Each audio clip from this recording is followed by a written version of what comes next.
وقت ڈی چوک پہ جیسا کہ آپ دیکھ رہے ہیں کہ میرے پیچھے بہت لوگوں کا ہجوم ہے. یہاں پہ ہمارے ساتھ اس وقت موجود ہے فاروق حبیب صاحب. ان سے جانیں گے کہ یہ جو دھرنا ہے اس کا اصل مقصد کیا ہے. جی, دھرنے کا مقصد جو ہے اس امپورٹڈ حکومت سے نجات حاصل کرنا ہے. اور آپ کے علم میں ہے کہ ہماری تو پورا من جدوجہد ہے, لیکن یہ لوگ کہتے ہیں کہ جناب چند ہزار لوگ نکلے ہیں. چند ہزار لوگوں کے لیے اتنا نکما خونی وزیر داخلہ ہے. چند ہزار لوگوں کے لیے پورا پاکستان بند کر دیا ہے. اتنا بزدل وزیر داخلہ ہے, بہت ہی بزدل ہے. وہ بھئی یہاں پر لاکھوں لوگ آ رہے ہیں. تمہارے پر جو خوف طاری ہے عوام کا, کیونکہ عوام نے آپ کو مسترد کرنا ہے. آؤ اب الیکشن کرواؤ نا. الیکشن سے کیوں بھاگ رہے ہو؟ کہتے تھے الیکشن ہونے چاہیے, الیکشن ہونے چاہیے. اب تو میدان لگ گیا, اب تم بھاگ رہے ہو. اب تمہیں بھاگنے نہیں دیں گے. آپ کو آج کے دن میں کن کن مشکلات کا سامنا کرنا پڑا ہے؟ آپ کے سامنے ہے کہ بلو ایریا میں اتنی شیلنگ انہوں نے کی ہے. اس کے علاوہ ہر شہر میں شیلنگ. انہوں نے اپنے کالعدم دہشت گرد باہر نکالے ہوئے ہیں. انہوں نے فائرنگ کی ہے.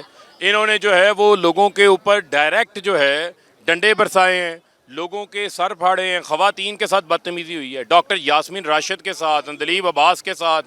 آپ سب لوگ میڈیا کے لوگ بڑی مشکل میں کوریج کر رہے ہیں یہاں پر. یہ کوئی جمہوری سسٹم ہے؟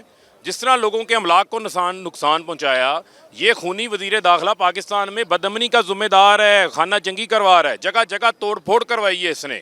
اچھا, یہ جو فائرنگ آپ کہہ رہے ہیں کہ فائرنگ ہوئی ہے, اس میں کوئی جانی نقصان بھی ہوا ہے؟ ہمارے پاس اطلاعات آ رہی ہیں کہ فیض آباد کے اندر 2 ہمارے کارکن جو ہیں ان کو فائر لگے ہیں. وہ اطلاعات کو ہم چیک کر رہے ہیں. مجھے بھی یہاں پر کارکنوں نے بتایا ہے.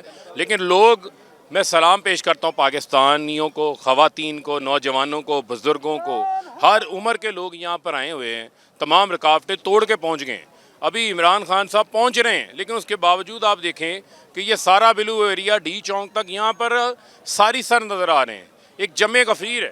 لوگوں کا جذبہ ہی اور ہے. لوگ یہاں پر حق کے لیے نکلے ہیں, باطل کے خلاف نکلے ہیں, جہاد کرنے نکلے ہیں. یہ جو چور ڈاکو پاکستان کے اوپر مسلط کر دیے گئے ہیں, ان کے خلاف نکلے ہیں. اچھا, خان صاحب یہاں پہ آئیں گے تو ان کو دھرنے کی تو اجازت نہیں ہے, تو آگے کا لاہے عمل کیا ہے پاکستان تحریک انصاف؟